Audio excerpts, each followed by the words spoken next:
responsabilidad social. O comparto como noble o acaban diciéndome que soy un mindungui. Entonces esto, nobleza obliga y obliga a compartir. Y es una permanente exigencia para los estamentos superiores esta obligación de compartir. Si quieren que te valoren, comparte, y si no, marginación. A mí me parece muy bien. Castigo al insolidario directamente. Solo faltaba que encima alabemos a los insolidarios. Mire usted, estos son más razonables. Al insolidario, encima le vamos a poner en los primeros sitios y le vamos a las primeras fotitos, nada. En la nación memoria. Pero también es una permanente exigencia para nosotros. Hay un título de un obispo francés que a mí me encantó, que se llama Una iglesia que no sirve para nada. El primer sentido de servir es de servicio y el segundo de algo que ser útil. Una iglesia que no sirve para nada. Es decir, cualquier institución social, no solo la iglesia, que en vez de servir al pueblo se sirva del pueblo, a la larga y al final el pueblo acabará por considerarla inútil. Esto es una llamada de atención. Nada hay sagrado bajo el sol, solo Dios.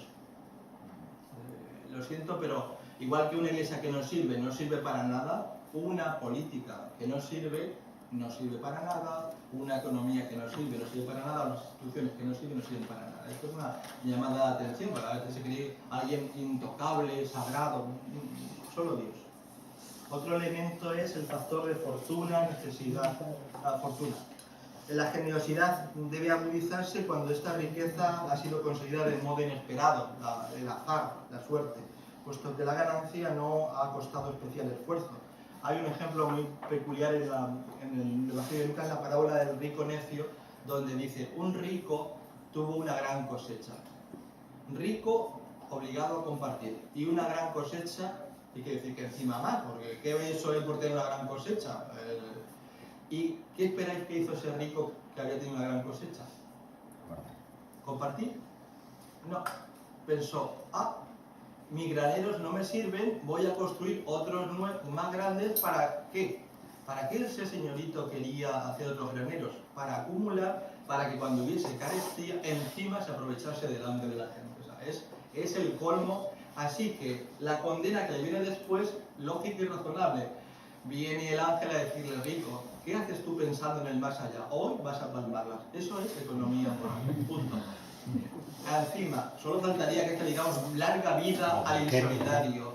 Por lo menos un poquito de que asustarlo un poco, que te pueden palmar ese día. Ser insolidario que solo sea por salvar tu alma, sé egoísta contigo mismo, que es la propuesta de Lucas.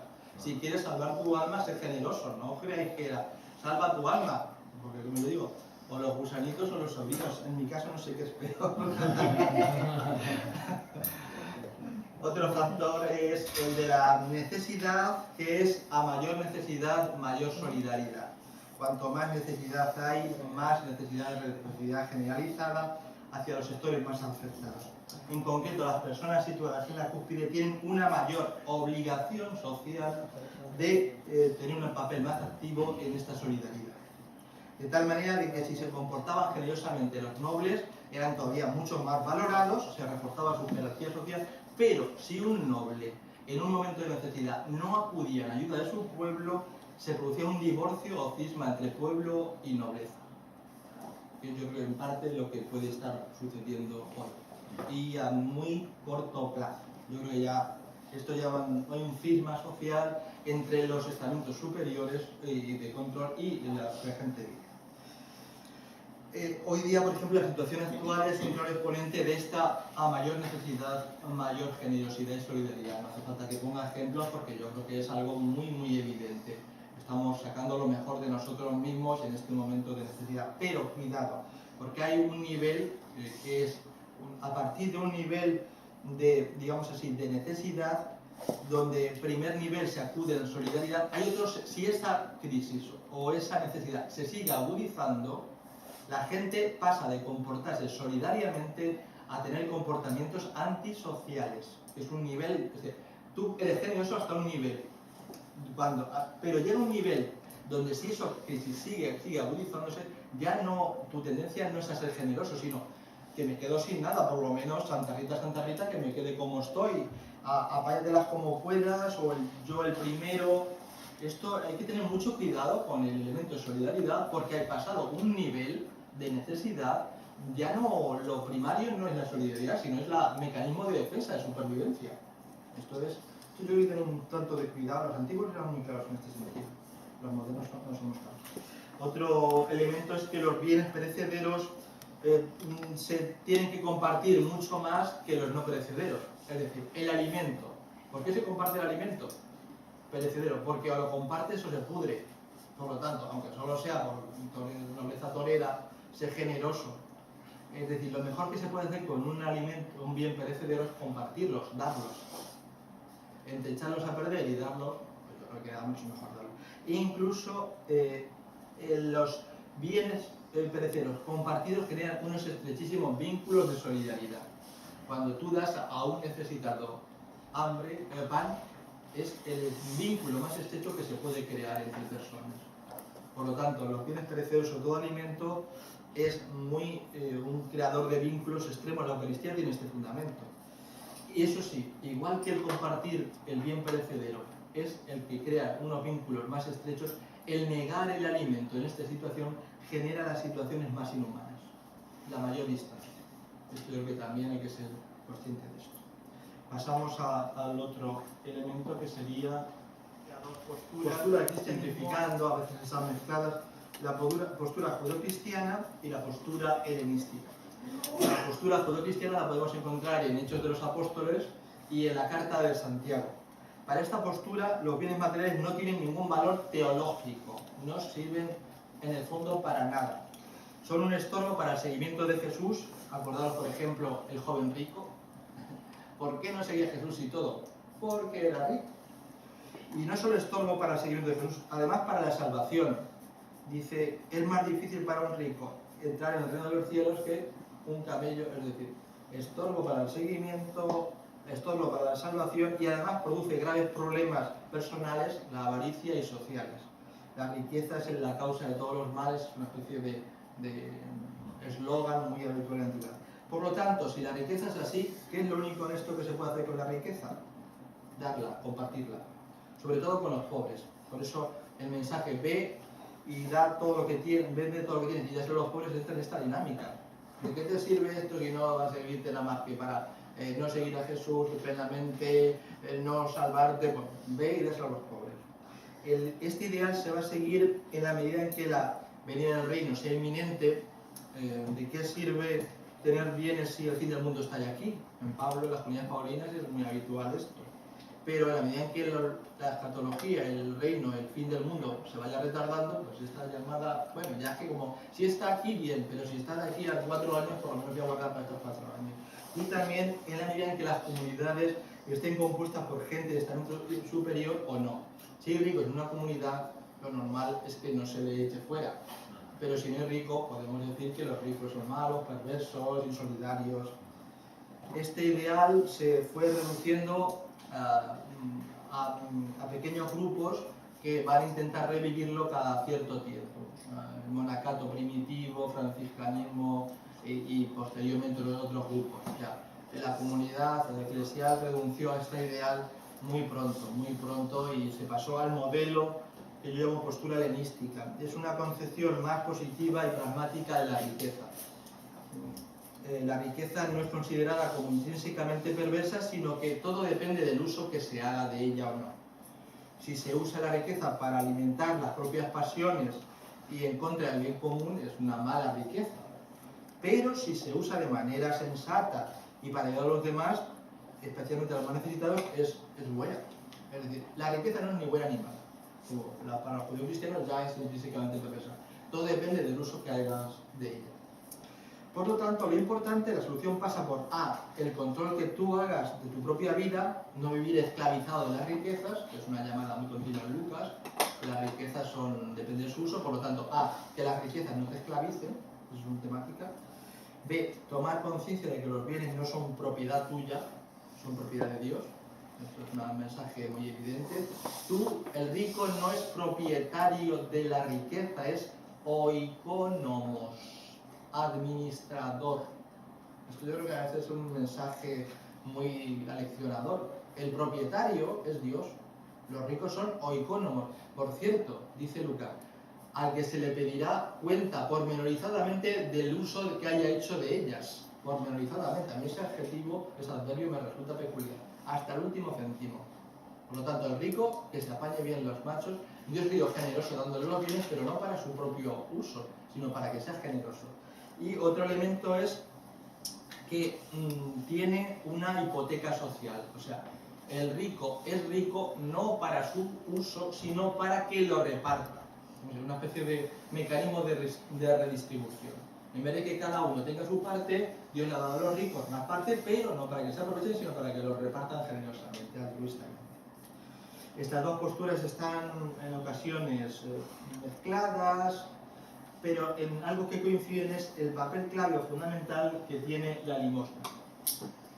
La limosna es quizá el elemento más importante para entender la economía dentro de las primeras comunidades cristianas. La limosna en principio designaba la actitud de misericordia y generosidad de Dios con el ser humano. De hecho, la palabra limosna en griego es elemosine. El elemosine es una especie de hábito, comportamiento del que se comporta eleos. Eleos es el que tiene piedad, misericordia. Nosotros decimos Kyrie eleison en latín, es el eleison, Señor, ten piedad. Entonces, el comportamiento del que se comportaba, del que actuaba con piedad, era la elemosine. Por lo tanto, no era dinero, sino la actitud de piedad o misericordia hacia una persona. En principio, la piedad y misericordia era de Dios, por cada uno de nosotros, pero posteriormente se va a leer como, digamos así, la respuesta agradecida que el ser humano tiene hacia el semejante, hacia el necesitado, para agradecer la bondad de Dios. Si Dios ha sido generoso contigo, ¿qué puedes hacer tú? Ser generoso con los que se te rodean. Y esa es la limosna. Por un lado, Dios es generoso contigo, y segundo, tú eres generoso con los que te rodean. Muy pronto se va a convertir esta actitud de respuesta en uno de los medios fundamentales y elementos centrales de la espiritualidad judía, sobre todo en tiempos de Jesús. En Tobías, en algunos libros y escritos del siglo II y III antes de Cristo, esta espiritualidad en torno a la limosna va a tener un gran auge. Por lo tanto, cuando llega al Nuevo Testamento, la limosna va a estar enmarcada por la identificación de Jesucristo con los necesitados. Acordaos de Mateo 30, 25, lo que es todo el sermón de último, los ricos, los pobres, y se va a convertir en una práctica habitual no solo dentro de las diferentes comunidades, por ejemplo la de Jerusalén, sino entre unas comunidades y otras. Por ejemplo, es muy interesante el comportamiento de Pablo.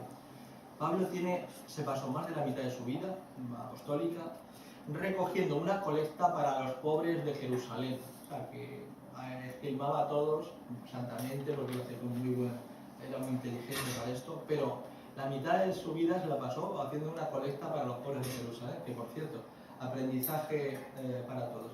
La comunidad de Jerusalén, que había sido el modelo arquetípico de cómo compartir, en los años 30, en los años 50 entró en crisis garrafal y tuvieron que acudir las demás comunidades no tan solidarias a su ayuda. También es verdad que contribuyó a una hambruna terrorífica en aquellos años, pero esto de la generosidad tan altruista parece ser que se quedó como ideal y como práctica tenía ciertas fisuras. Pablo tuvo que acudir, no sé si como Fondo Monetario Internacional o lo que fuese, en ayuda de la muy generosa comunidad de Jerusalén. E incluso escribió 2 capítulos de la segunda carta al Corintios, capítulos 8 y 9, que siguen siendo todavía una especie de tratado sobre la caridad y la limosna insuperable, capítulo 8 y 9 de la segunda de Corintios. Al final es como modelo a Cristo, que a pesar de ser rico se hizo pobre para enriquecernos a todos. Ese es el importante. La limosna en el Antiguo Testamento tiene que tener, para ser cristiana, algunos elementos clave. Por ejemplo, la importante de la limosna es la intención del donante, el corazón, la intención con la que se da, por encima de toda escenificación pública. Muy habitual en su tiempo, es decir, que en la antigüedad el rico y el que daba limosna tenía que mostrarlo a todas luces, y en eso los evangelios son muy críticos. De hecho, en Mateo 6, 2, 4 le dice a este rico que había ya, bueno, en realidad son fariseos que había estado tocando todo tipo de instrumentos para que pudiese quedar generoso. Dice, y este ya ha recibido su paga, así que ya ha recibido su aplauso, su reconocimiento, así que no venga pensando, tú cuando tengas que hacer algo, que tu mano derecha no sepa lo que hace tu izquierda no sepa lo que hace tu derecha, es decir, que no se entere nadie y así tu Padre Celestial, que ve lo escondido, te recompensará. En cambio, el otro ya recibe su recompensa. Es muy curioso. Por lo tanto, por un lado, lo importante es el corazón, la intención con la que se da, no la certificación. En segundo lugar, sin esperar nada a cambio. Si se convierte en te doy para que me des, que dice Jesús, ya es un mérito. El ayuno va a ser uno de los pilares de la vida religiosa. O sea, no es algo que yo hago de vez en cuando, sino que es el elemento central de la vida religiosa. Para Mateo está al mismo nivel que la oración y el ayuno. Esto no es algo que yo hoy tengo un corazón generoso y es el elemento central de la vida religiosa. Y luego que la limosna solo tiene sentido como expresión de la confianza en el reino, no es así un mecanismo de redistribución social, sino que está muy conectado al reino. Y luego, por otra parte, un elemento que a nosotros nos puede sonar un tanto extraño, pero que es muy eficaz, que los estudiosos llaman limosna redentora. Es decir, lo vamos a simplificar diciendo dinero a cambio de vida eterna. La idea es muy sencilla. Tú eres rico, ¿y qué haces con la riqueza? Si la consumes en ti, ya se ha quedado todo. Entonces la idea es muy interesante. Tú rico le das al pobre y entonces el pobre que no tiene riqueza sí es el que tiene hilo directo con Dios. El rico no tiene la Biblia, lo siento, ricos con Dios no pueden hablar. Solo pueden hablar los pobres con Dios y Dios escucha solo a los pobres. Esto es la Biblia, yo sé que es aberrante, pero es así. Entonces Dios escucha solo al pueblo oprimido y a los pobres. Entonces, al rico, como no puede ser escuchado por Dios, ¿qué hace? Le da al pobre, que el pobre reza por el rico a Dios y Dios salva al rico. Entonces es una especie de inversión celestial y Lucas llega a decir, no tengáis dinero aquí en la tierra donde las polillas lo corrompen o los ladrones lo roban. Invertirlo en los pobres, la limosna, porque así Dios, esa inversión celeste os lo va a recompensar. Esta es una temática muy, muy presente en la antigüedad. La limosna como limosna redentora, inversión celeste.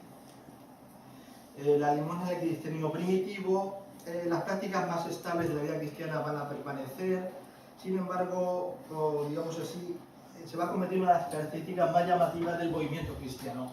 Una de las maneras como las antiguas nos veían a nosotros era como gente muy generosa y sobre todo el tema de la limosna les causa un cierto estupor, porque rompe el esquema que tenían ellos de distribución de riqueza.